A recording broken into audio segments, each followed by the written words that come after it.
ओडिशा थिला शांति प्रेम आ भक्तिर राज्य। जगन्नाथ धाम आ सुंदर प्रकृति पाई प्रसिद्ध ए राज्यर लोक एबे सबुठु बड़ प्रश्न पचारुचंती, आमे केते सुरक्षित?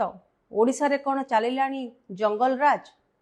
ए केते दिन भितरे राज्यर जेतेबेले देखुचंती विभिन्न जगारे विभिन्न निर्मम विभत्स हत्याकांड ताकू देखिकी वर्तमान ओडिशावासी आतंकित होई पड़िचंती एवं भयरे सेमाने से घटना गुडी को स्पष्ट करूची जे ओडिशा रे कोन प्रकृत रे जंगल राज चलिलानी?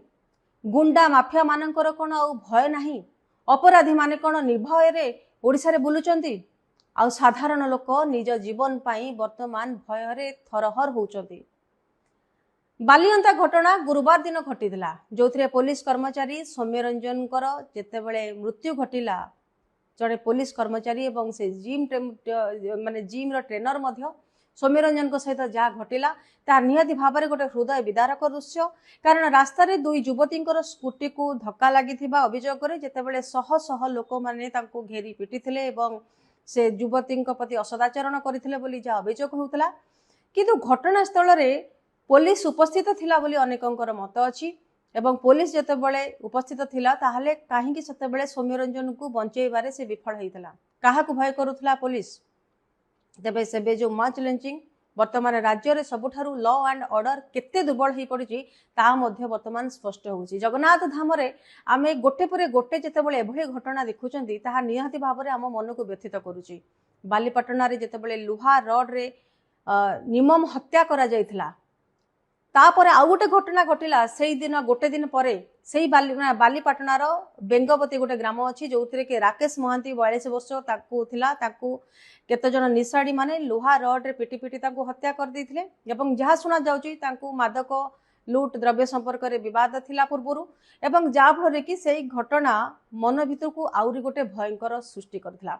वर्तमान आपण देखंतु गतकाली नयागढ़ रे ओडगां घटना जो घटिला सेठी घटना कौन है ना पथन माफिया जो विभत्सता नयागढ़ जिलार ओडगां पाखरे गोटे गाँ अच्छी कदलीबंध जो थे कि अजित कुमार साहू सहित एमती किसी घटना घटिला जे अजित कौन थिला जे चोरा पथर खणी को से विरोध करुले।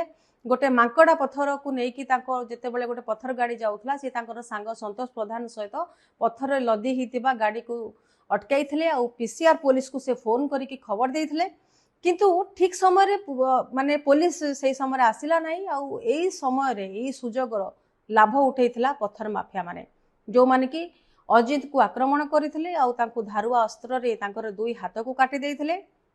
गोटे हाथ को से माने पूरा काटी देइथिले आउ गोटे हाथर पापुली को मध्य काटी देइथिले।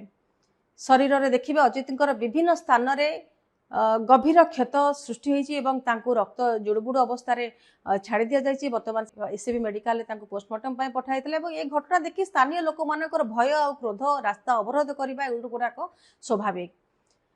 एटा कला नयागढ़ घटना। तापर रायगढ़ घटना आसतु जो कि गुली फुटेकी अपहरण आ हत्या सहरर इंदिरा नगर बोली गोटे जगह अच्छी जो कि थर्ड लाइन रे तृतीय लाइन रे निखिल हाड़ी सहित एमती गोटे घटना घटिला जहाँकि सब घटना आहरी रोमांचकर और भयंकर।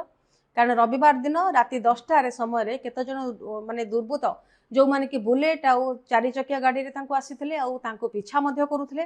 तांको भितर अनेक वाद विवाद हेइतिला। वाद विवाद जेतेबेले हेइतिला जुक्ति तर्क हेइतिला सेतेबेले निखिल दौड़ी दौड़ी की पळेबाकू चेष्टा करुथिले।